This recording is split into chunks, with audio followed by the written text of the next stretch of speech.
sahbihi wa man tabi'a huda wa wala amma ba'du. La haula wala quwata illa billah. Ibu-ibu sekalian, pada kesempatan malam hari ini kita mengambil nasihat Imam Ghazali kepada muridnya. Ada 6 nasihat Imam Ghazali kepada muridnya, ditanyakan kepada muridnya. Yang pertama adalah, apa sih yang paling dekat dari kamu? Coba kalau ibu ditanya, apa yang paling dekat dengan ibu? Apa ya kira-kira? Kematian. Ya, kematian. Yang paling dekat kan bisa jadi keluarga, ya, bisa jadi anak, ya.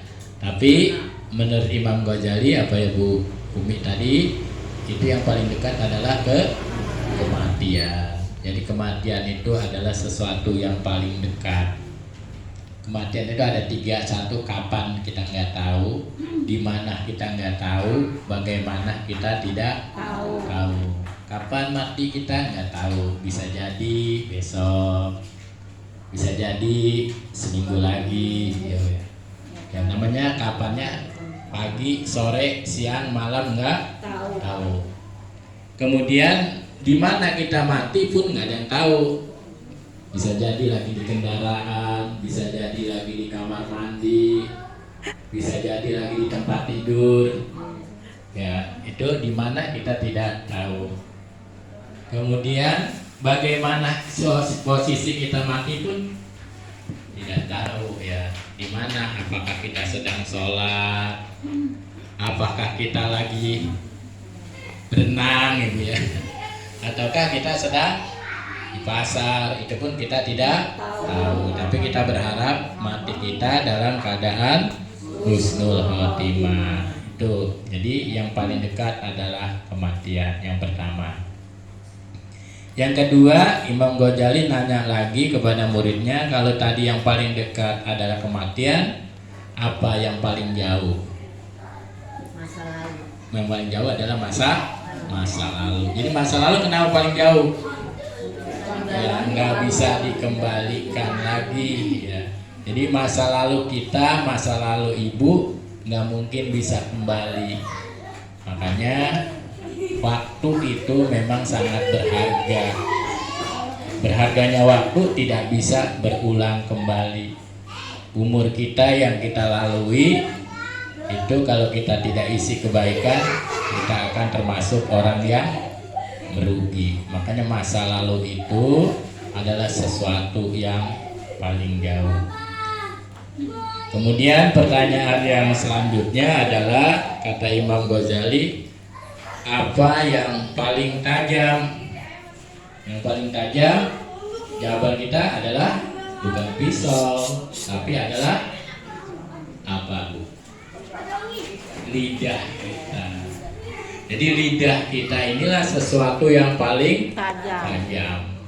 Bisa jadi dari perkataan ini bisa menimbulkan orang tersakiti, teriris oleh ucapan kita yang kita lakukan. Maka jagalah lidah kita, jangan sampai berkata yang menyinggung, yang membuat orang tersakiti, apalagi terluka. Biasanya kalau kata-kata orang yang melukai diri kita, sampai kapanpun akan ingat. Beda kalau kita teriris oleh pisau, kita juga sembuh. Tapi kalau ibu sudah disakiti oleh seseorang dengan lidahnya, itu kadang-kadang ada dendam kesumat, masih ingat saja. Apalagi kalau kita misalkan lagi susah sama tetangga, suatu saat kita minjem, ya, kemudian tetangga ngomongnya nggak ngenakin gitu, Bu, ya. Lu ketika butuh aja datang ke gua, ketika lu senang kemana, gitu ya. Itu biasanya akan teringat ucapan itu, dan bisa ucapan itu bisa melukai. Makanya kalau ada orang minta-minta, orang pengemis, Ibu, kalau bisa mah ucapan kita kalau nggak bagi, ucapkanlah yang yang baik-baik. Datang orang misal minta-minta, Bu, saya mohon hadiahnya. Ibu nggak bisa bagi. Ibu ngomong, maaf ya, hari ini saya nggak bisa bagi, mungkin lain kali. Atau mungkin tetangga itu yang bisa bagi. Itu kan ngomongnya enak. Jangan kasih tahu sesuatu yang jelek. Kemarin udah Bu, sekarang datang lagi. Jadi kan nggak mengenakan bicaranya. Usaha kita, bicara kita yang baik. Jangan sampai membuat hatinya luka. Jadi itu yang paling tajam adalah lidah. Kemudian ditanya lagi oleh Imam Ghazali kepada muridnya, apa sih yang paling besar dalam hidup kamu? Apa yang paling besar? Jawabannya apa, Bu? Yaitu nafsu. Ya. Jadi nafsu ini adalah sesuatu yang paling besar. Mengapa nafsu yang paling besar? Orang bisa banyak terjerumus karena lantaran nafsu. Sebenarnya Allah berikan kepada kita ini cukup. Cuma kita kadang-kadang nafsu kita lebih dari pendapatan. Jadi sehingga kita masih butuh saja. Makanya ada yang mengatakan ihmalah atau beramalah untuk akhiratmu seakan-akan kamu mati besok. Ibu punya uang 1.000. Kalau tahu besok bakal mati, bahagia nggak uang 1.000? Hah? Bahagia. Tapi karena ibu berpikir akan hidup selama-lamanya, sehingga uang 1.000 itu tidak berharga karena dikendalikan oleh nafsu. Wama ubaliku nafsi inna nafsala amaratun bisu. Jadi nafsu ini akan selalu membawa kita kepada yang tajam sudah lidah, yang besar sudah nafsu. Kemudian ada ditanya lagi oleh Imam Ghazali kepada muridnya, apa sih yang paling berat? Yang paling berat apa, Bu, kira-kira? Yang paling berat adalah dosa. Yang berat dosa. Hah? Udah merasakan berat? Gak terasa, dosa. Pak Ustadz. Justru orang yang berdosa kelihatan ketawa-tawa aja. Ya. Justru yang paling berat adalah amanah. Amanah itu paling berat, Ibu. Ibu dikasih amanah sama orang, jalaninnya paling berat, amanah. Ya, itu dalam Al-Quran ada dalam surat Al-Ahzab, inna aradnal amanata ala samawati wal ardi wal jibali fa abaina ayyahmilnaha wa asbaqna minha wa hamalahal insan innahu kana zaluman yahula. Surat Al-Ahzab itu, Bu. Jadi amanah ini paling berat. Kita menanggungnya. Kalau diberikan amanah di agama juga, kita diberikan amanah oleh Allah untuk memegang amanah ini, ya memang terasa berat. Tapi kita tergantung diri kita. Kalau kita merasa redo, rela, patuh, insya Allah amanahnya akan terasa ringan. Makanya ibadah yang kita lakukan kalau sudah kita patuh kepada Allah akan mudah. Sekarang ibu sholat merasakan kewajiban atau kebutuhan? Nah, kebutuhan harusnya, bukan kewajiban. Coba kalau kita kebutuhan, insya Allah apa yang kita lakukan, kalau kita tidak melakukan ada sesuatu yang hilang karena kebutuhan kita tidak terpenuhi.